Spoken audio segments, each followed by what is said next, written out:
This civil war is no joke. The tension between the House and the Senate is very real.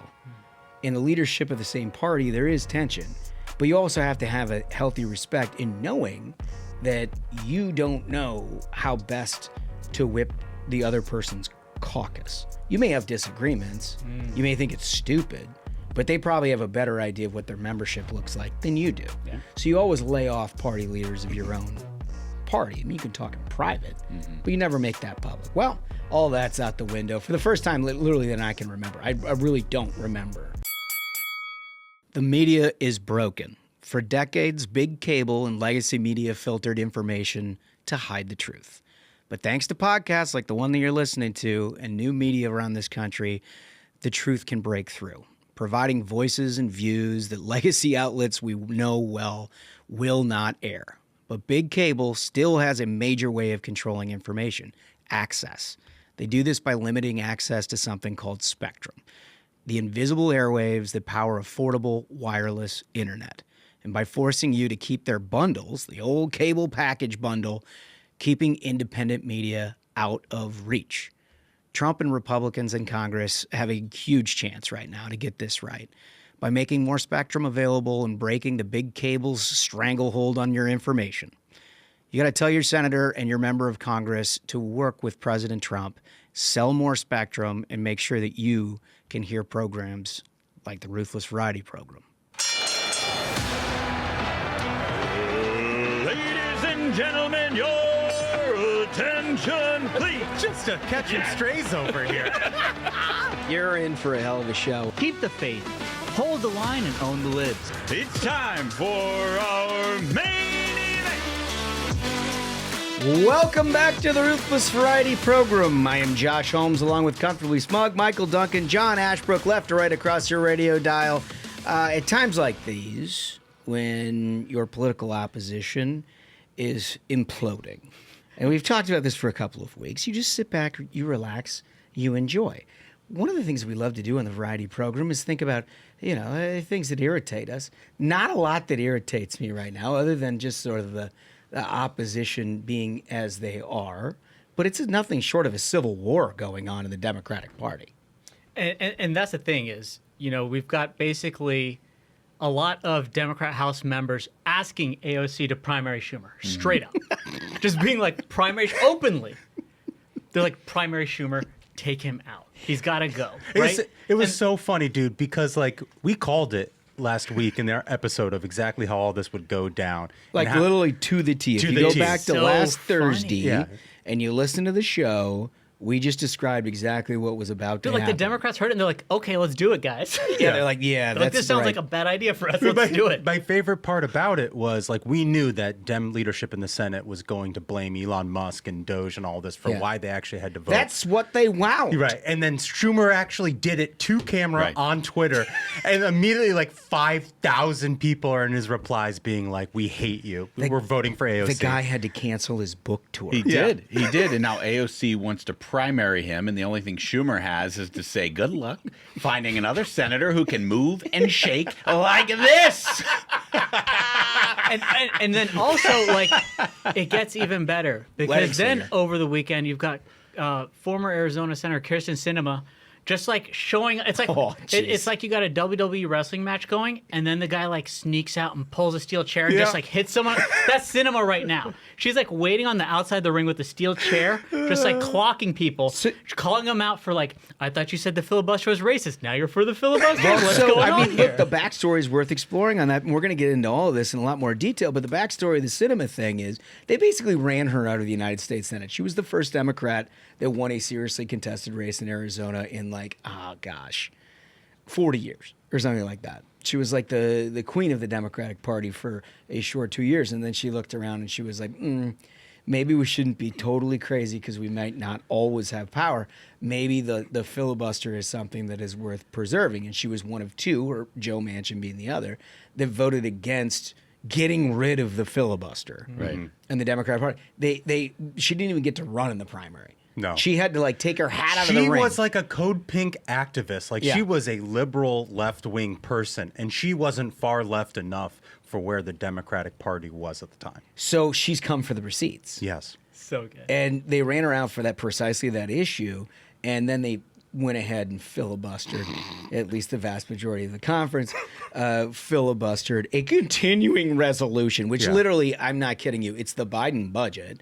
It is just to keep the lights on, and they're like, no, filibuster. And then she's like,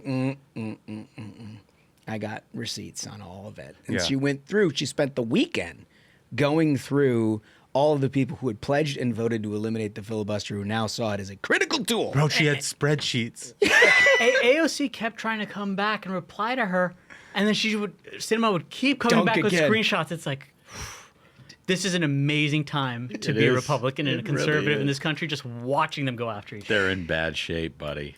They're in bad shape. It's a rudderless ship. There's no question about it. I think on Thursday's show, we're going to do some kind of an overview of all the positions that Donald Trump has forced Democrats to take over the last 8 weeks, which is shocking when you add it all up and look at it in one place. Don't miss Thursday's show because we're going to put it all there. But there's a number of other things that have been happening here where they don't have a leader of their party, clearly. They don't have any direction in terms of a strategy on how to oppose a Trump administration. So it's like you're a conservative, you're sitting back and you're like, man, this is fantastic. There's like nothing in my lifetime that has been anything like it. The only thing that concerns me, and Ashbrook, we were talking about this earlier, Major League Baseball. Major League Baseball. Fellas, listen, you're a baseball fan, you're not a baseball fan, but it's America's pastime. Right. Right. And unfortunately, it starts tonight in Tokyo. I mean, like, I'm glad that Japan is a part of Major League Baseball. They're sending some athletes over, and they're a part of it. Like, great. The first game should not be in Tokyo. The balls are rubbed with mud from some river in New Jersey, thrown to a bat made in Louisville. There is no reason on this planet why Major League Baseball should start in Japan. It should start in America. I mean, we're doing so much good stuff. Rob Manfred needs to go. He does. This is the Major League Baseball commissioner. This is the guy that, remember, moved the All-Star game out of Atlanta because he got shaken down by Stacey Abrams. Oh, it's the same guy who made this? Same guy. And now he thinks it's a good idea to take two Major League Baseball teams and start America's pastime, the first pitch being thrown in Japan. Yeah. So I'll say this. I think it is absolutely America's pastime. And definitely, I think, because it is America's pastime, the first game should be in America. No question. But play as many games as possible in Tokyo. It's like one of the few civilized parts of the world left. I don't have any problem with Japan. You Japan. can go see It's a fine. game and not get robbed trying to get into the place. You want to go see, you go to Baltimore to see a baseball game, you're lucky if you don't get shot. It's the symbolism of the first game. You know, this is a sport that began in America every season that should start in America. Yeah. I will not bring up where it used to start. First game should be Yankee Stadium every time. It's Kirby Puckett, not Kirby Cuckett. There you go, buddy. There you That's a good go. one. That's what I'm talking about. And Ken Herbeck and the rest of it. Golly. I mean, we used to be a country. Anyway, so that's the only thing that I can think of this week that I'm irritated about. I did get a great story, though. What's that? I got a great story. On the way over here, I got a great story. Oh, we're going to do it? Yeah. This is a great story. Yeah. Is it? And you know, it's apropos. We're drinking Maker's Mark. We right are now. drinking Maker's Mark, and I got a story we have some friends. They work in and around Maker's Mark and that kind of thing. And I don't know if you guys have all been down there. I've been down there. Absolutely gorgeous. No, I've always been waiting for someone to hook up Bourbon Trail tour. Yeah. You know anyone from Kentucky? Y'all know anyone? Well, I don't know. Maybe if you showed up How about your friend? Maybe if you showed up for the interview for the guy who was chairman of the Bourbon Caucus. I said hello and I had to go. And now I enjoy the fine bourbon he left because he brought some good stuff. Well, this is Thank you so much, This is the Congressman story of Gus, the murder donkey. Yes. And Gus, the murder donkey, is a sordid tale that begins with the fact that this is a beautiful stretch of land. That the reason that Maker's Mark is as successful as it is it literally lives off the land. They have this beautiful stream that they've created different little aqueducts for that runs through the center of the land. And then the rest of it is farmland where they harvest literally what they use for the bourbon. So they're very agronomy focused folks. I mean, these are sustainability, live off the land type people. And they have this beautiful stretch of land that they were reliably told would be better for the vegetation and whatnot if they had sheep. The terroir, if you will. Yeah. It's important. They had sheep. They needed sheep to, apparently those things go out there and they kind of like till the land of unwanted vegetation amongst the crops. Yeah, sheep eat grass. Yeah. I mean, I don't. It's like sustainable lawnmower. Yeah, they're like a lawnmower, essentially. You put a bunch of sheep in the area. But they found out very quickly there's also coyotes there that were taking down the sheep, and they can't have that. You can't just, like, keep throwing sheep out there. You're going to have to protect the herd. Wait, this is in Kentucky? Yeah. There are coyotes out in Kentucky? I didn't know that. Yeah.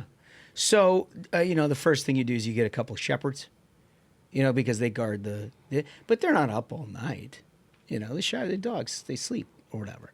And so they were told by locals in the area, the best fighting coyote is a donkey. I've heard about this. Yeah, donkeys, they hate them. And they love protecting the sheep. Yeah. Why? Well, I don't. Maybe we'll find out in the rest of the story. It's just a mystery of the animal kingdom. It's a mystery, but they love it. They love it, and this is part of why we're an animal fighting podcast. Anyway, they're like a great utility animal. They do a lot of wild shit you wouldn't expect.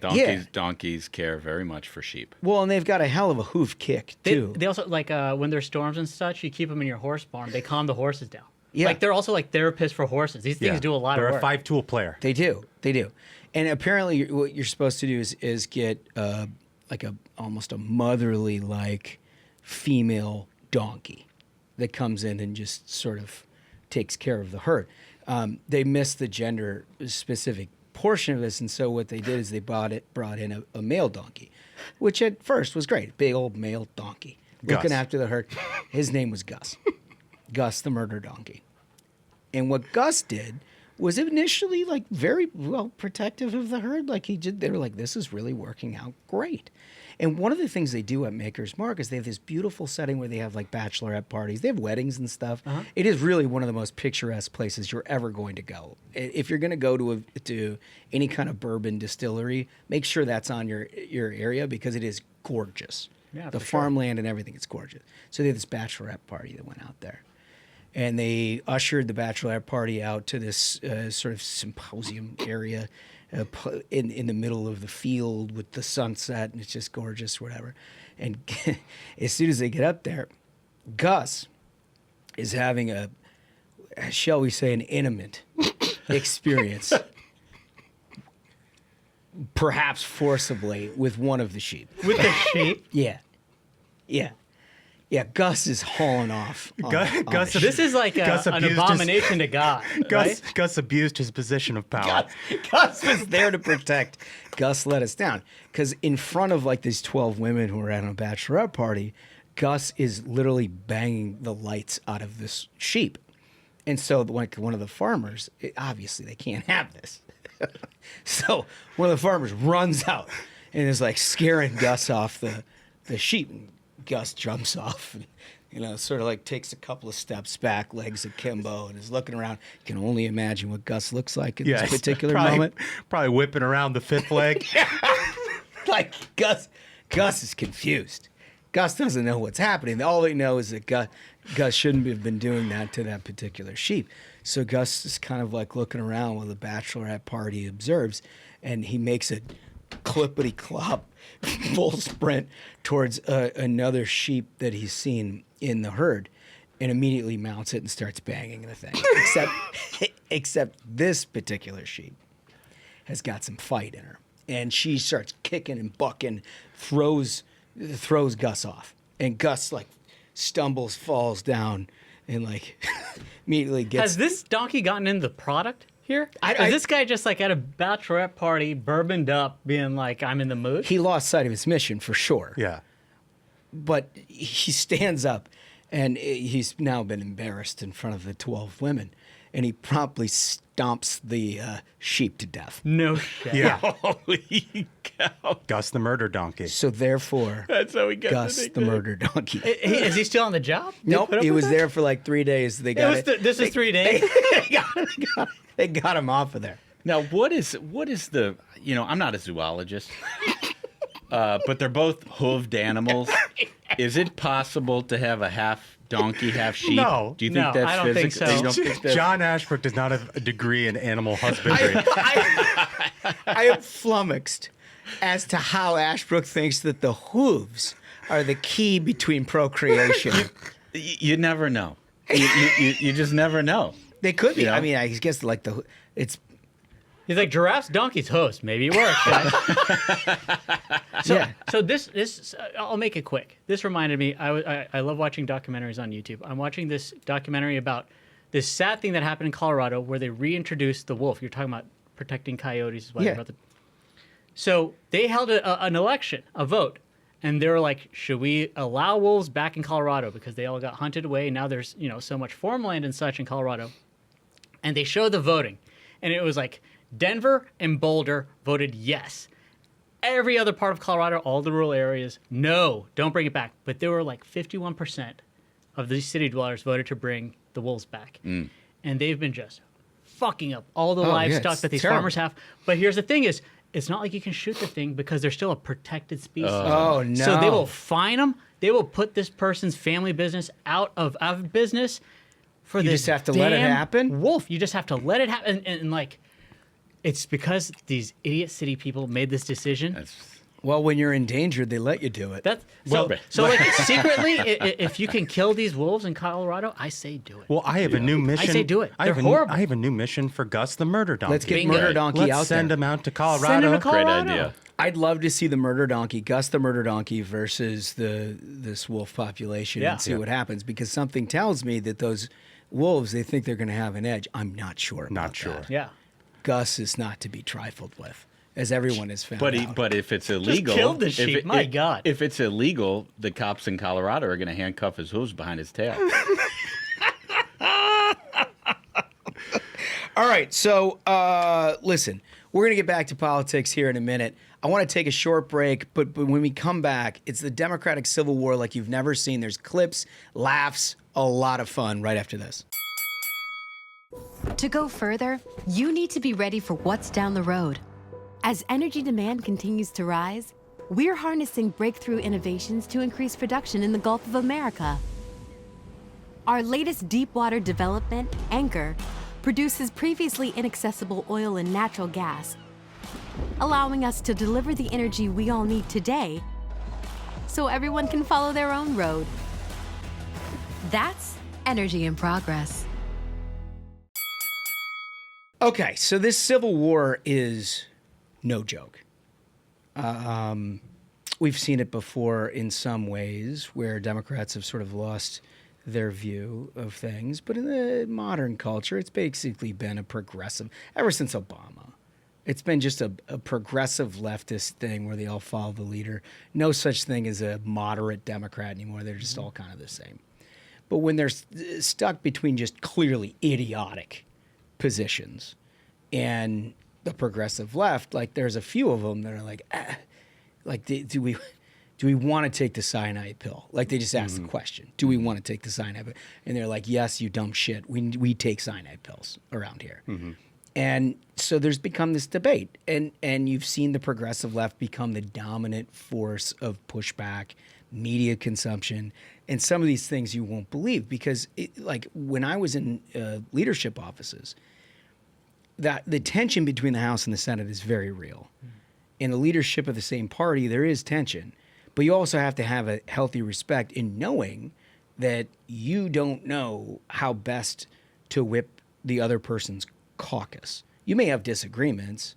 You may think it's stupid, but they probably have a better idea of what their membership looks like than you do. Yeah. So you always lay off party leaders of your own party. I mean, you can talk in private, but you never make that public. Well, all that's out the window. For the first time, literally, that I can remember. I really don't remember ever having this, what you're about to see in clip one. Leader Jeffries, Senator Chuck Schumer is from your state. He clearly has a different view of this than you. He is not saying let's go back to the negotiating table. He's saying let's take this vote. So have you lost confidence in him, the fact that you guys see this so differently? Next question. What? What? Have you lost confidence in him? Next question. Next question.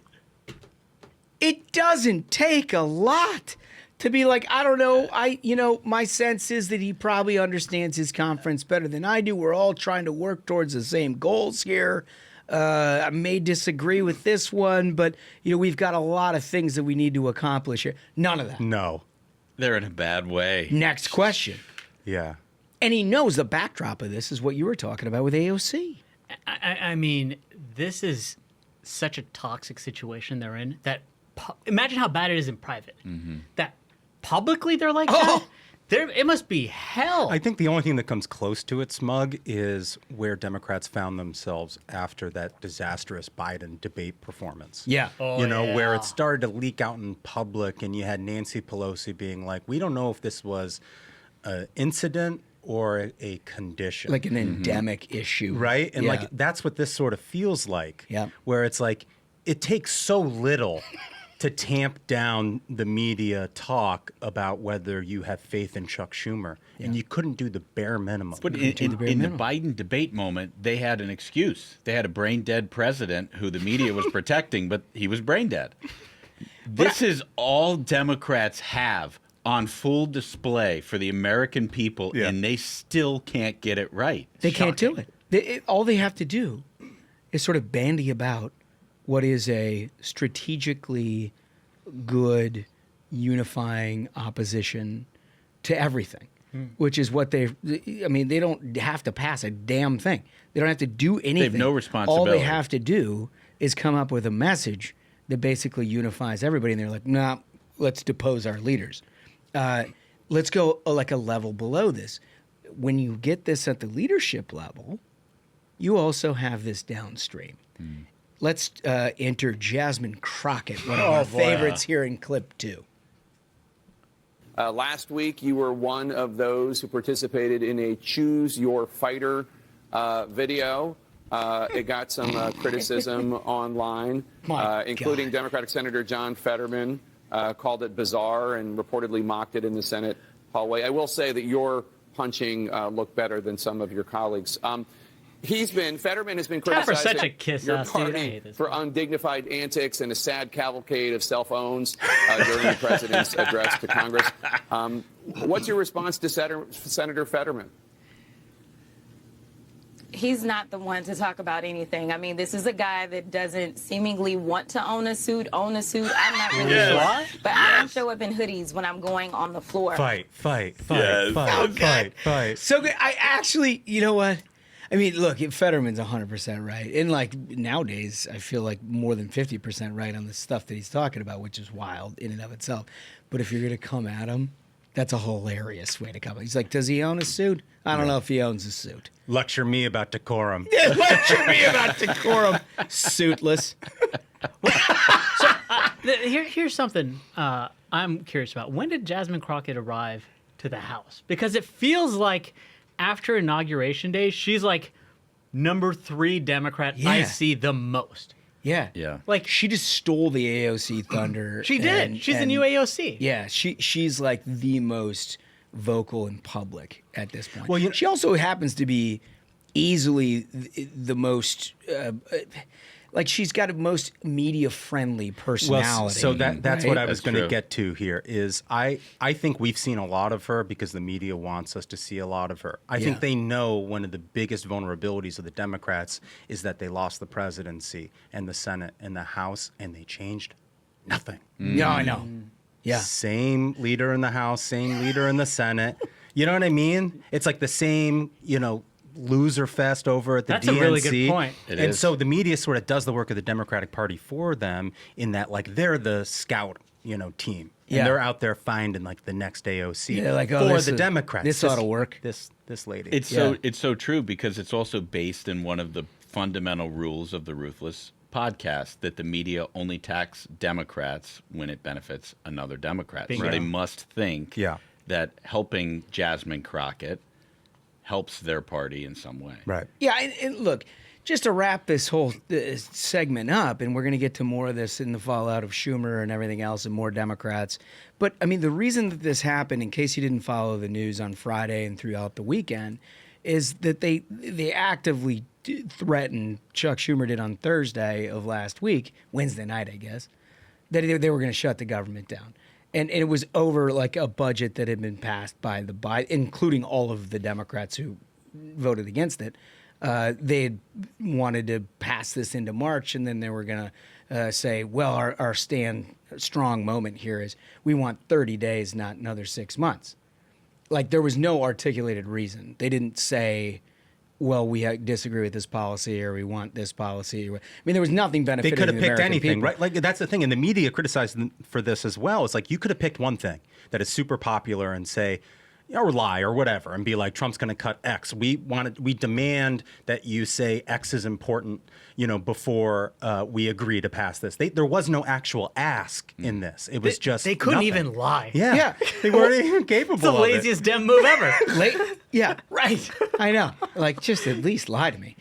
But the conversation that we had with you, dear listener, on Thursday was that we didn't know if they had the balls to do this because, one, it's a total box canyon. There was no way out. And you're not actually fighting for anything on behalf of the American people. It's basically a process argument, which you're destined to lose and lose big. And it was just a matter of time before they did that. Schumer, at some level, understood that and was like, okay, well, I'm going to walk back everything I said 24 hours previous, and I'm going to just try to find 8 votes to make sure that I pass what they're doing so we live to fight another day. If you're talking about how to preserve the Democratic Party for a long period of time, that's not a dumb decision. Right. Recall that vote was all Republicans except for Rand Paul, who doesn't play team ball. Mm-hmm. And then all Democrats except for, I think what did they find, like 10?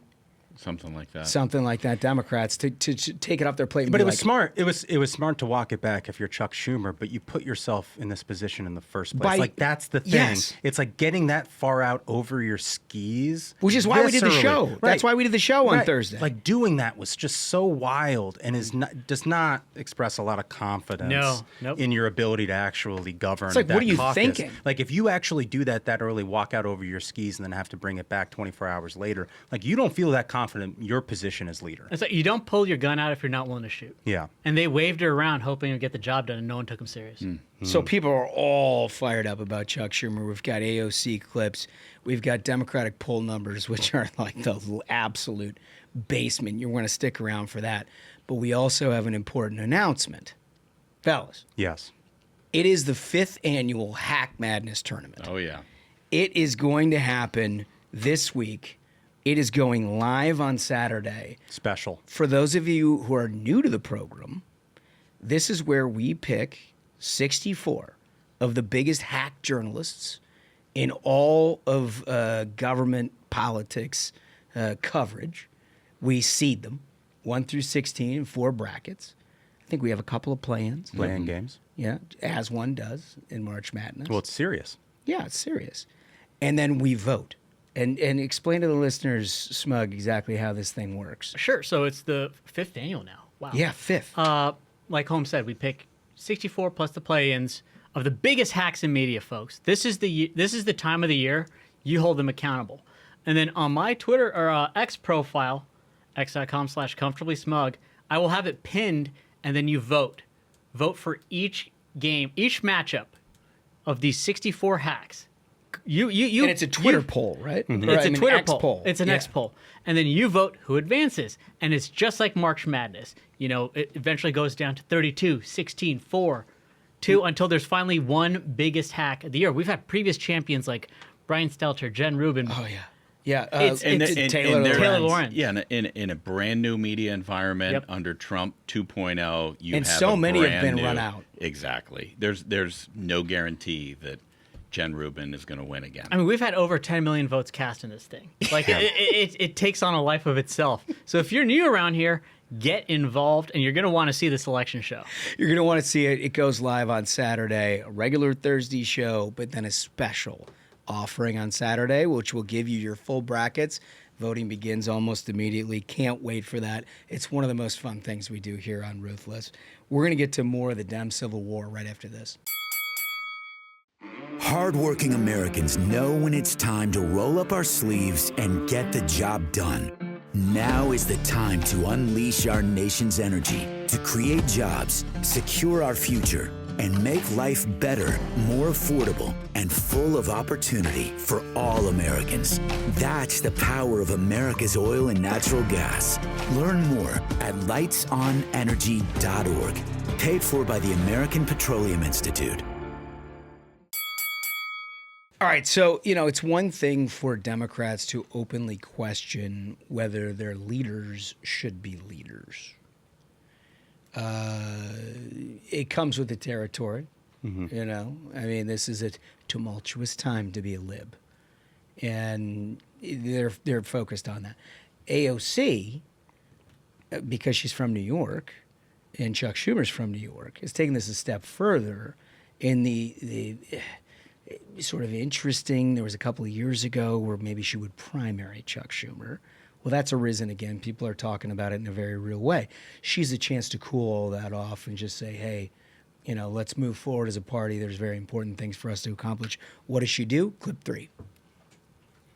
Chuck Schumer, I guess the Senate Democratic leader, your senator, said at this meeting that he is going to vote for cloture. He is going to vote to allow there to be a simple majority vote. You think that's wrong? I believe that's a tremendous mistake. There it is. Tremendous mistake. I mean, look, it's her senator. They're in the same delegation. There has been 4 years of rumors about whether or not she personally would primary Chuck Schumer. Not enough to not be the leader, maybe not a senator at all. I mean, I love it. I love it. I love it so much. Like we talk about this a lot on the show. That obviously the media is left-wing and wants Democrats to win. But what they love, as much as they love that, is conflict. Like political journalism, in its essence, is always conflict. They're looking for conflict in every story. And she just gave it to them.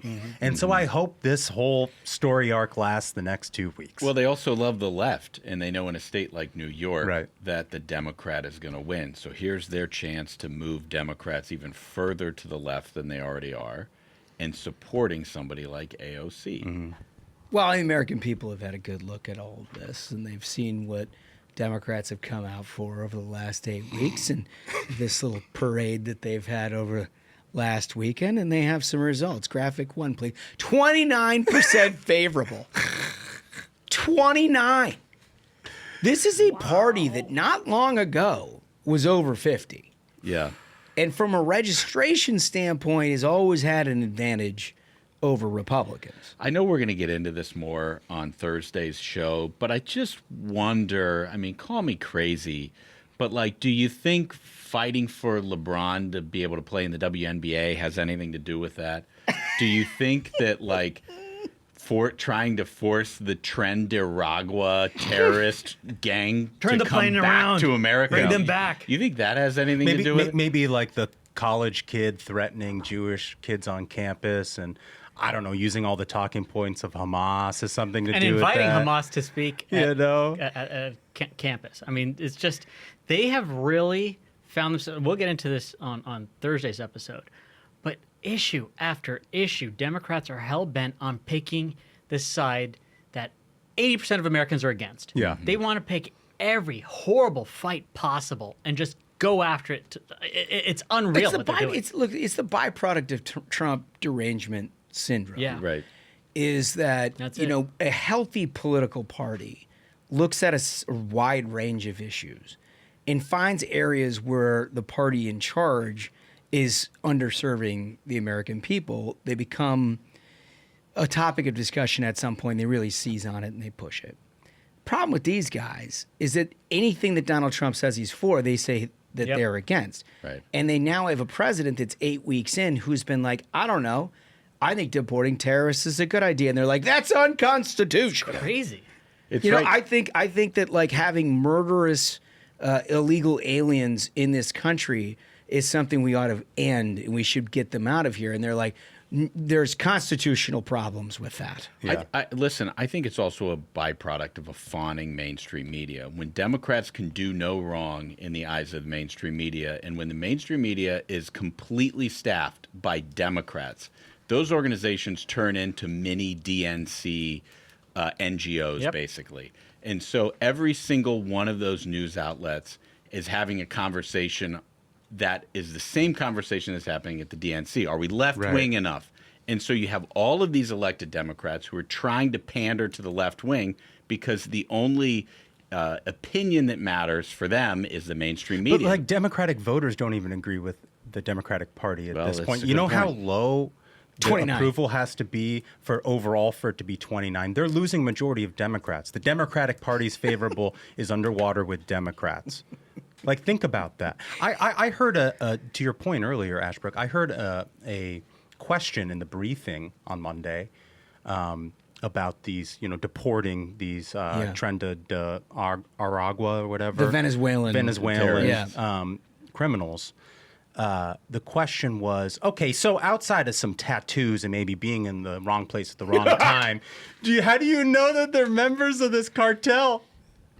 I mean, just think about having to parse this. That's a serious journalist in the briefing room asking that question. But it's so. I think you're right. They're like, oh yeah, he has this teardrop tattoo, but how do we know he's committed murder? You know? No, dude. It's honestly, it's the thing, and it's what we came back to when we did our show right after the State of the Union, where we were like, look, we understand where Democrats are opposed, everything Trump, so you don't clap for stuff and you don't get up or whatever. What the American people see is not the conversation that you're having at the Georgetown cocktail party with a bunch of effete journalists. What they see is you don't think it's a very good idea to get Venezuelan gang members out of this country. Right. The story could have consisted entirely of tweets from the Trump administration. Hey, here's a great thing we're doing, and it's wonderful. Everybody on the right would have been like, yeah, cheering them on. But what Democrats couldn't resist was like their left-wing impulsion to say, no, we're not allowed to get rid of these people. Right. And therefore, there's conflict. Mm-hmm. So everybody's paying attention to it. And every normie out there, including most of Democrats, according to this number, are like, yeah, hell yeah, we're getting rid of the terrorists. And Democrats are left saying, no, do not do that. Can we see this graphic on meanwhile, what has this effect been on Trump? Yeah, the other side. Here's the other side. And this is according to CNBC. Trump's approval rating at 47%, according to NBC News, is the highest ever. The highest ever that it's ever been. So Democrats have hit the lowest ever, and Trump's hitting the highest ever. I wonder if that has something to do with the Democrats being completely insane and taking the 20% side on every issue. It has everything to do with it. Everything to do with it. And more than anything, folks, it is a rudderless ship. Yep. Yeah. All of this is the exact downstream result of Democrats having a rudderless ship. You had the Obama. First of all, you had the Clintons for 20 years. Then you had the Obamas all through the Biden administration. Almost 20 years. And now they're looking around like, is it Jasmine Crockett? Yeah. Is it Chuck Schumer? I don't know. Who's running this? It's not Michelle's podcast. Oh, jeez. What did she get? 7 downloads? Yeah, 7 views. I mean, jeez, it's just so ugly. Anyway, so that's our question to you. Our question of the day. You got to like and subscribe to the Ruthless Variety program. Thank you for joining us today. But hit that like, hit that subscribe, and answer this question. Who is the leader? Who is the leader? Yeah. Is it still Obama? Who's the leader of the Democrat Party? Is it Jasmine Crockett? I don't know. I mean, Stephen A. Smith. It could be. That's my vote. It could be. It could be. I think it's still George Soros. Yeah. That's a good answer. That is ultimately a great answer. So anyway, when we come back, we're going to answer your question that we posited to you last week about the possibility of a government shutdown, because many of you had all of this fantastically framed. We'll get to it right after this. We finally beat Medicare. Well, he's right. He did beat Medicare. He beat it to death. Joe Biden's legacy for seniors? He raided Medicare, made premiums skyrocket, and drove up drug costs. Worse, the Biden pill penalty is already slashing the development of affordable drugs, forcing seniors to pay the price of Biden's failed policy. Biden broke Medicare, but President Trump can fix it. Call Congress and urge them to end the Biden pill penalty. So our question to you last week, and we provided a fair amount of guidance on this, which turned out to be instructive, was, were the Democrats all talk, or are they actually going to shut down the government? Your answers Fantastic. To do that, we always start with the voice. First one comes from Lorinda Leach. Brilliant. Lorinda writes, I bet the Dems will pass the CR because next week is spring break, and they aren't going to want to have to, quote, work. Using that word very loosely, of course. Any longer than they have to. Nailed it. Well done, Smart. Lorinda. She Well called it. done. Very, very smart listeners to the Ruthless Variety Program. Harunks, what do we got for 2? This is from Lisa Marie. Oh, Lisa Marie, great minion. Oh, yeah, Great fantastic. friend of the Long time. program. Thank you for writing in. Lisa Marie writes, 50-50 on the shutdown. Dems are so emotionally unstable, it'd be an angsty thing to do.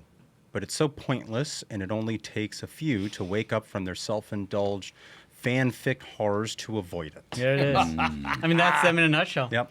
That really is. I nailed it. All right, Smuggles, what's the last one? Comment 3 is from Timothy Morrison. Timothy writes, they will make a big show of being committed to shutting it down, but they will quietly pick just enough vulnerable senators with elections coming up to vote yes so that it barely passes. They'll make a bit of noise publicly about people crossing over, then get media to shut it down and move back to crying about everything else again. I mean, this is basically just what happened. Then the weak senators up for re-election will use it to try and shore up moderates in their district by claiming they voted to avoid the shutdown. I don't think it will work. Hopefully it won't anyway. But I think it will pass with exactly the votes it needs, no more, no less. I mean, that was their game plan. That was their game plan. Nostradamus. Nostradamus, Timothy. What a fantastic bit that was. Although, Ossoff? Mm-hmm. Did he vote to shut it down? I think he did, which is surprising. I don't know. This is this cat in Georgia that has absolutely no business being a United States Senator. Total Came a zero. Very tumultuous time within the Republican Party. A runoff that happened as people were questioning election results and all kinds of the things. minions trolled this guy into proposing to his girlfriend. Yeah. This is a long time story. This guy's life. I mean, continue. Yeah, it becoming like an accidental senator. But he's now going through all of the machinations to try to seem like he's a normal person because he's up for re-election in the great state of Georgia, home, by the way, of the great Governor Kemp. Should he seek to have something to do with that? He voted nay. Voted nay on the cloture vote. Yeah, so he wanted to shut it down. He wanted to shut it down. What a zero! I mean, the guy doesn't belong in the Senate. It's the one piece of Timothy's point where he was saying that some of these vulnerable senators would do it, and he was right, but that guy didn't get on board. Mm-hmm. He's just a full-on leftist. No, right. He also voted to let LeBron James play in the WNBA. Sure did. I know Lachlan was watching that just taking notes, man. That's going to be tough for Ossoff. I don't know if he's got it in it to win. He's in a tough Referring, spot. of course, to the new executive director of the Senate Leadership Fund. It has a particular interest in the great state of Georgia this time around. All right, listen, more news on this.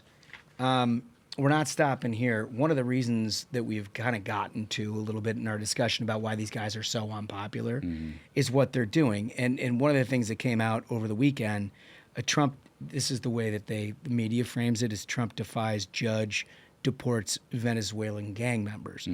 Can we play clip 4, please? President Trump invoked the Alien Enemies Act today. Now, a federal judge is considering a wide-reaching order to block him from deporting non-citizens under that act. The president took action, saying the U.S. is being invaded by the Venezuelan gang Tren Aragua. Earlier, a federal judge had granted a temporary restraining order barring the president from deporting 5 Venezuelans under the Alien Enemies Act. It's only been used 3 other times.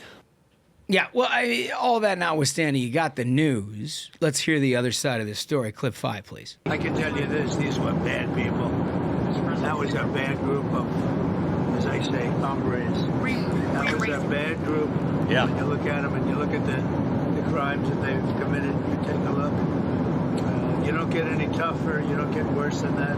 You understand that. Listen, he's right. He is. It's a bad bunch of hombres. What happened was that they were found, rounded up, which, God bless it, I can't believe there was ever an administration that thought that these were serviceable American citizens. Thank God for Tom Homan. I mean, thank God for Tom Homan. They found these people, and then they plucked them out, and they sent them back. Right. And in the midst, while they were airborne, a judge said, well, you can't do that. Right. which, first of all, is nonsense. Can you believe there's an American judge anywhere that would be like, oh, yeah, no, it's very important to have murderers stay in this country. Insanity. They're illegal. For starters, they're illegal. It has nothing to do, like, say no crime was committed. It's still fine to send their asses back. Because they committed a crime in the first place. Right. But entering illegally. But you're a part of a criminal gang that is noteworthy for rapes, murders, mayhem across this country. And those are the people that were sent back. The administration maintains, I think rightly, that these things, they were already airborne on their way back. Like you had a chance to weigh in on that. Right. But you didn't. Right. And this was already an action that was been taken. Yeah, we're in international waters. We can do a cockfight out here if we wanted to. Exactly. Exactly. We're not turning this plane around. Here's the thing. It raises the question, why in the world is the hard left waging war on these grounds? You know, they expect people to believe that these guys are here to work a 9 to 5 and hope they can max out their Roth IRA. They're here to kill people. Yeah. You know what I mean? They're here to take over apartment buildings and terrorize Americans. Send them back to the prison where they came from. There is no reason why they should be in our country. And the left is like, no, Judge, please, God, let these terrorists stay in our country. Why are they fighting on that ground? I'll never know, but I'm not going to try to stop them. It's just fantastic. I mean, did you see the White House, by the way? They're so funny. They're so funny. They put out this video that Wolf just popped up on the screen, and over the top of it, they played the music to Closing Time, that song from the 90s. You don't have to go home, but you can't stay here. Look at these guys. Yeah. So this was this video was originally tweeted out by Nayib Bukele, the Prime Minister of El Salvador. And, I mean, he's turned that country around. Like, murders are down like 95% since he got elected. And one of the things he did is he built this, like, super prison. And he had the military basically just like, this is a novel idea. Put all the criminals in jail. He just put all the criminals in jail. Oh, crazy. Crazy idea, right? No. And then all of a sudden, murders go down. Everyone's happy. And he tweeted out, he was like, El Salvador is happy to imprison these, like, violent terrorists and murderers for the U.S. at a small cost to the U.S., cheaper than it would be for us to have to jail these horrible people. And further, I think this is amazing that the Democrats take these kinds of positions, the judges specifically. Right. Because if you see what has happened over the past year, whether it's things like crime or illegal immigration, so many Americans have shown again and again they're sick of this. They're sick of this like progressive idea that, no, it's actually the terrorists and the criminals who are oppressed and we are their oppressors. Like this dynamic they created of how like actually you, taxpayer, are the oppressor. You're the bad guy. And all these people entering our country illegally, committing crimes, murders, stealing from stores. The reason you go to your drugstore and everything is locked up is because you're an oppressor. Everyone's sick of it. They're so sick of it. They've had to live through COVID being told you're an oppressor unless you go out and riot for George Floyd. Like, everyone is tired of it. And for the judges to take this position, you saw the immediate reaction. Yeah. People are like, you're telling us to bring terrorists back to this country? It's been barely 20 years since September 11th. Are you being serious? That's how a major party gets into the 20s. Mm-hmm. Yeah. That's how they do that. And I saw this clip yesterday of a journalist, this is going back to like what you were talking about, the absurdity of the questions. Right. A journalist asking Tom Homan about the Alien Sedition. This is the Alien Enemies Act that we're talking about, where they invoked, which is a 200-year. Oh, it's too old, and so then we can't use it. Yeah, yeah. It was basically their argument. Yeah, right? so what do you? Fucking unbelievable. People object to this old law being used to deport. It's too dusty. We can't use this one. Yeah, I know. His response doesn't count. It was roughly the same time as the Constitution. I think we still respect that. Exactly. They don't. They're like, no, that's dusty. No, that's dumb too. We shouldn't do it. I'm like, these fucking people.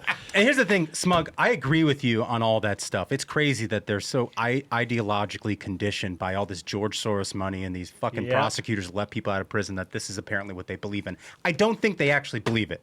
And I think they know why they got to 29%.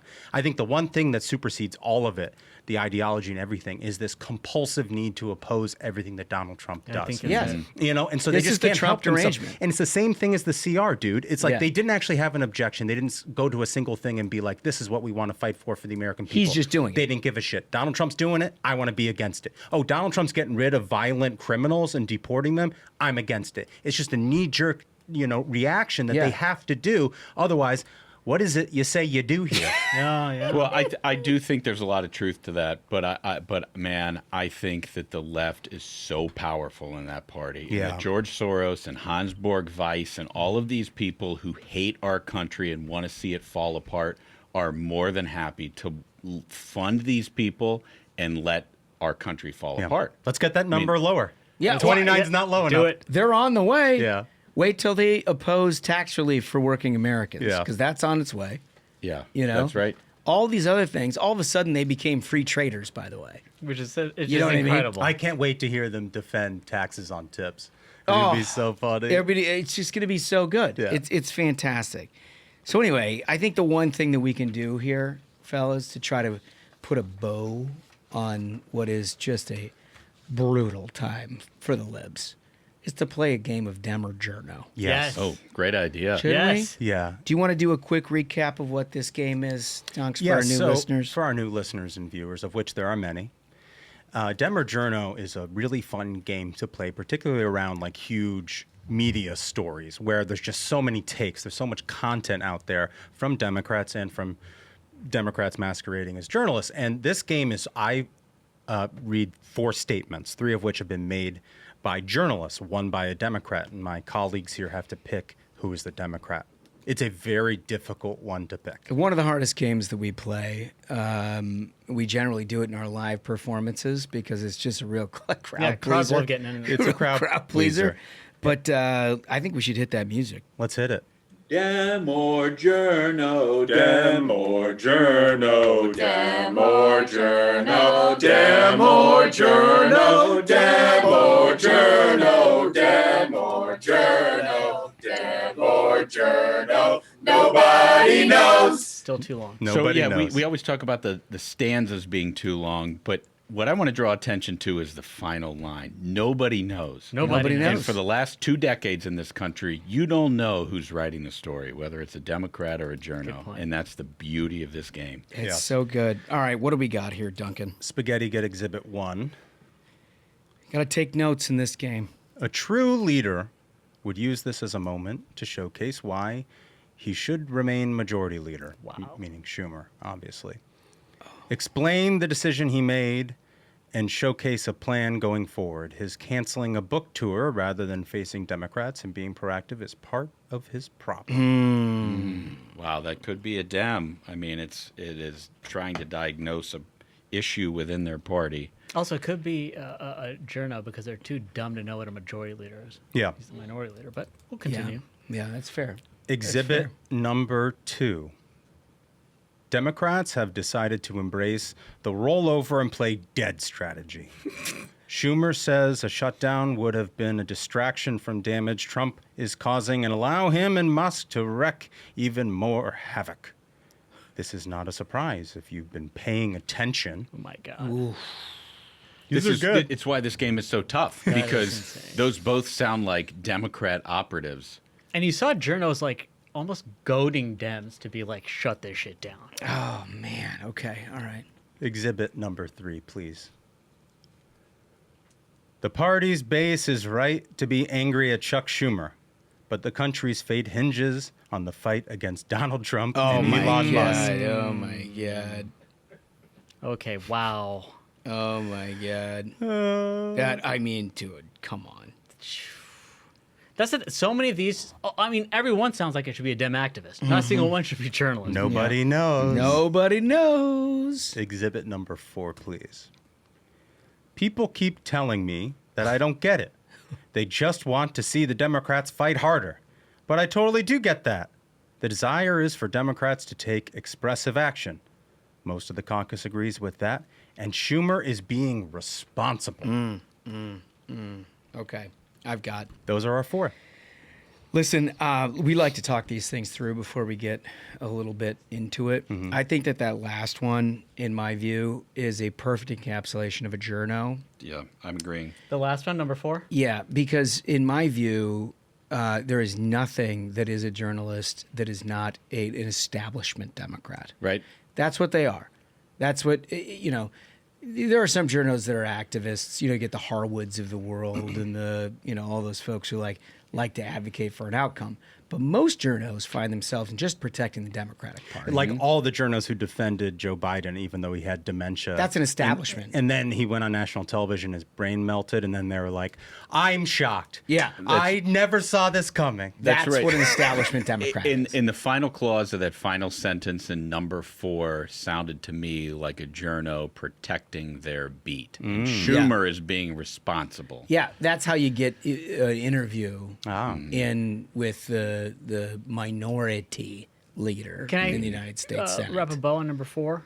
Can I pull that up on the screen? Number 4, this is why I thought it was a journal. See that? But I totally do get that. Is like, there's this annoying online journal thing, this like millennial compulsion to speak like they're hip and talking to friends. But I totally do get that. You're a journalist, man. Just write the sentence. Speak with authority like you know something about the subject. Not like, but I totally do get that. Get the hell out of here, dude. They're so scared of outrage against them. Yeah. They're the softest, They are the softest thin-skinned bitches. people. Yeah. Yeah, 100%. So I'm going to go to number 1 was the only other one that I thought was absolutely a journo.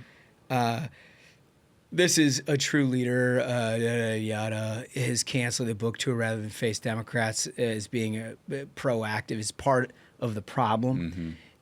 What they're doing is discussing the immoral. It's not that he's the problem. It's his choices within on how he described what he was doing. So you preserve enough that number 4 was doing overtly and saying that like his decision wasn't the problem. It's the fact that he chose not to articulate it well enough to the American people. The Democrat can never be the problem. They can never be the problem. That's exactly right. It's a discussion of the problem and also a diagnosis in that last sentence. His lack of strength is what's standing between Democrats and victory. And yeah, forever immortality. First ballot Hall of Fame I stuff. agree with you. So on I'm hearing you're between 2 and 3. So I'm between 2 and 3. I'm ultimately going to go with number 3 as my Dem operative here, just because I thought that the rollover and play dead component of number 2 was just had all the hallmarks of what a journo would give me. Okay. And I just thought 3 was. Can we pop that up one more time? Fate hinges on the fight against Donald Trump. And that's a little bit more. Yeah. That's a little bit more. My read on this is when it says that, like, but the country's fate hinges on the fight against Elon Musk and Trump. I thought this was Duncan trying to pull the old switcheroo of being like, this is so partisan, so crazy that, of course, it's got to be a Dem. But the surprise it could be a game master's surprise. That was my guess. It's the so you're going to go with 2? I'm going number 2 is the Dem. How about you? Okay, could we pull number 3 up one more time? Because number 3 is my Dem. And part of the reason is because there's a statement at the beginning that seeks to align with the left against Schumer. And a Democrat right now is reading the tea leaves and knowing that there's chaos and assuming that AOC and the young left is the new Democrat Party and is seeking to align with them and against Schumer, while also reminding people that the real fight is against Trump and Musk. And I think that number 3 is a Dem. It could be like a young Senate Democrat who still wants their committee assignments. Right. Still wants, they're not going to go all in against party leadership quite yet, but they want to express their concerns. It's a contrast. Yeah. They're different. I mean, they were all 4 were unhinged. Okay, to so be clear. Holmes and Ashbrook are on 3. I'm on 2. And Smug is on 2. As the Democrat, yeah. Okay, so by process of elimination here, can we pop up who was Exhibit 4, please, Spaghetti? Oh, yeah. Iglesias. But I totally do get that. I told you it was a tool. Yeah. I called it. But I totally do get that. It's like this egg motherfucker. Left-wing journo, Matt Iglesias. Yeah, got it. Okay. Okay. Now, Exhibit number 2. Uh-oh. Smug was wrong. That was Stephen Dennis at Bloomberg. No. Democrats have decided to embrace the roll over and play dead strategy. He's really gotten out there, man. Bloomberg. Like 10 years ago, he used to be he's really gotten Bloomberg as a whole. Their political reporters have just gone as far to the left as you can. Not a surprise if you've been paying attention. The roll over and play dead. Interesting. Surprising. Because they've swung at every fucking pitch that has come their way. Yeah. Like, illegals in America? Yep, we oppose it. Terrorists in America? Yep, we oppose it. Men and women's sports? Yep, we oppose it. Like, literally every single thing that you could possibly... They have not rolled over and played dead on a single thing. They've literally swung away at every single pitch that Donald Trump has thrown. Yeah. That is not a roll over and play dead. That is a dying by self-inflicted wound strategy. They care a hell of a lot more about the left than they do about the country. Yeah. So it's down to 1 or 3. Spaghetti, let's put up number 3, please. That is from Michael Tomsky at the New Republic. Wow. Yeah. No. Yeah. And exhibit number 1, Spaghettis, is from this guy at the ACLU. Man. Boy. Maybe if he spent less time defending terrorists, he'd know that Schumer was minority leader. I mean, that's why this game is so hard. This is crazy. This is a very hard game. It's a very hard... We were all losers? Yeah. Wow, good pull, guys. Great Actually, it's game just the mastering. American people who are losers of the state of journalism today. That's what the lesson we take away. That's what it is. It's tough. It's a tough game. Horrific. The Nobody point knows. isn't to win. Nobody knows. The point is nobody knows. God, I love it. So remember our question of the day. You got to like and subscribe to the Ruthless Variety program in order to do so. But our question of the day is, who's the real leader of the Democratic Party? Nobody knows. Nobody knows. Might be journos of that too, but I'd be interested in your discussion on that. Remember, we got merch up there. There's some great golf gear, all kinds of other things. Take a look while you're there. And in the meantime, wait for the brackets. Yep. They're coming out Saturday. This is going to be a Hack Madness spectacular, the likes of which you've never seen. Got to get on board. Set your timers. We're going to do that Saturday. With that, I think we did it.